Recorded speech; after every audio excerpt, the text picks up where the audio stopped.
来了啊，兄弟们！这上期视频呢，我也没咋探索，主要是呢，合成了一把电动弯刀。不仅如此，我的运气也挺好，还捡到了一把掠夺者之锤。为了完成击杀500只丧尸的小目标，接下来呢，咱们就一边探索啊，一边完成任务。这次出门探索的第一站啊，我还是来到了村庄。上次在这里遭遇到了血月啊，我就回家了。这附近好多建筑我都没探索。今天来到这里啊，又是赶到晚上，所以说当务之急，咱们先睡觉。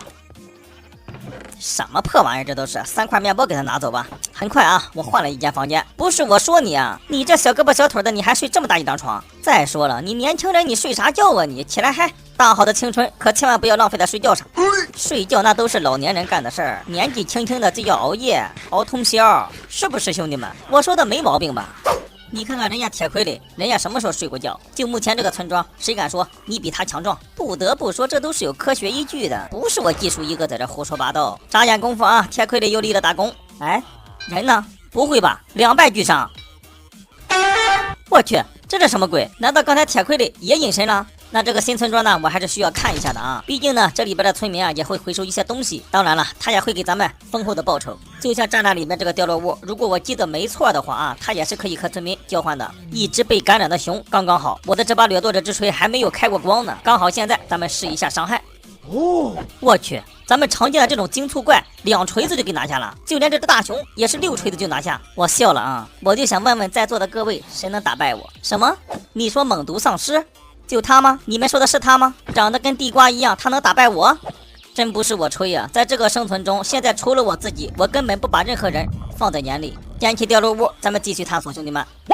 嚯，复活者，看来你是对我有意见呀。我刚才的一番话是不是激怒你了？激怒你又能怎样？非要过来给我送个人头，你才高兴吗？就这样打打杀杀一上午，兄弟们，临近中午的时候啊，我终于找到了这个村民。说白了啊，咱们要找的就是牧师啊。他这里呢，居然收香烟，1盒香烟可以换10块钱。我觉得这笔交易还是可以的啊，毕竟香烟嘛也很好得到。只不过之前我家里的香烟是没了啊，这个香烟呢放到熔炉里一烧，可以得到一个金粒儿。前2天我也是手欠啊，都给他烧了。行了，交易的牧师找到了，咱们赶紧撤吧。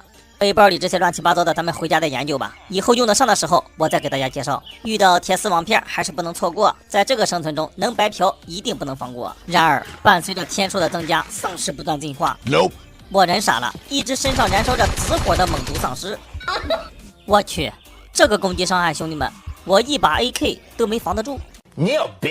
那么请问兄弟们，刚才那个冒紫火的猛毒丧尸到底属于什么品种啊？猛毒丧尸的进化体也不是没有可能啊。复活之后啊，继续赶路，直到天黑。为啥我回家了呢？跑着跑着没路了啊！前方就是大海，我也不想探索，所以说啊，回家把这些物资给它整理一下。这次外出，我觉得收获不错，尤其是铁丝网片啊，咱们得到了许多。在这个生存中啊，丧尸会掉落3种物资，一种是平民物资，一种是警用物资，还有一种是军用物资。刚才我开的这个是军用物资啊，不小心开出了一个 C4 炸药，这个我就不用过多介绍了吧。C4 炸药的威力堪比核弹呀！如果炸丧尸的话，我想知道是一种什么样的体验。很快啊，天就亮了，咱们这个 C4 炸药啊也不能乱用，兄弟们，一般的丧尸我觉得都不配，咱们要干就干几个猛的，比如说拆除者，比如说复活者，还有那个奸笑者，他们的血量很厚，我们自己打起来啊也相对来说比较吃力，所以说只有这种丧尸才配得上这种 C4 炸药。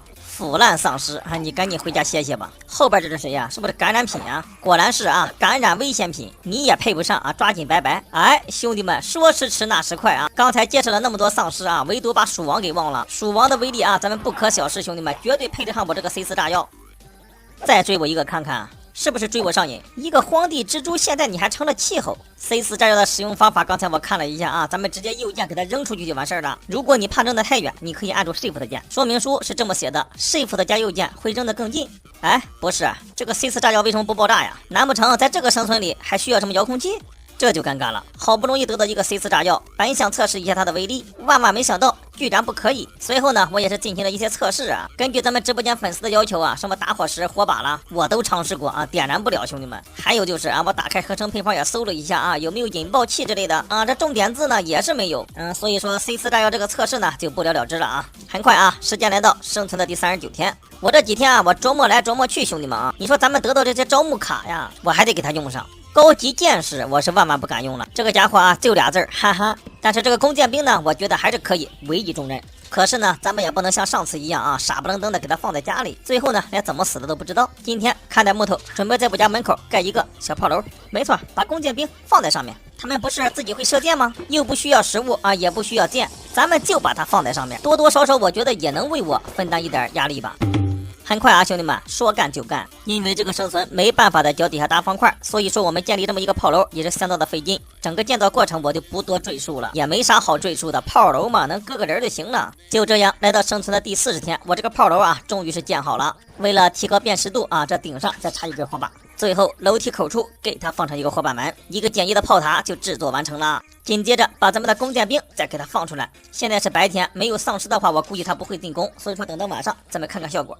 Day 4。为了提高火力啊，我决定一个炮楼内给它放2个弓箭兵。现在让我们来观察一下，刚好对面来了一只丧尸。听到放箭的声音了吧？你先别管它啊，射不射得中，关键咱这个方法是可行的。可是呢，待了一段时间后，我就发现啊，这2个弓箭兵居然还能互相伤害，不光是他们，就连我站在这里啊，也会被误伤。所以说2名弓箭兵在一起是不行的，看来后期我还需要多建几个炮楼啊。那今天晚上我在这里啊，还需要多观察一会儿，主要想再观察一下他们的射程范围以及对丧尸的一个具体伤害。这一观察呢，可能时间会比较长。那么本期视频啊就到这里了，咱们下期不见不散。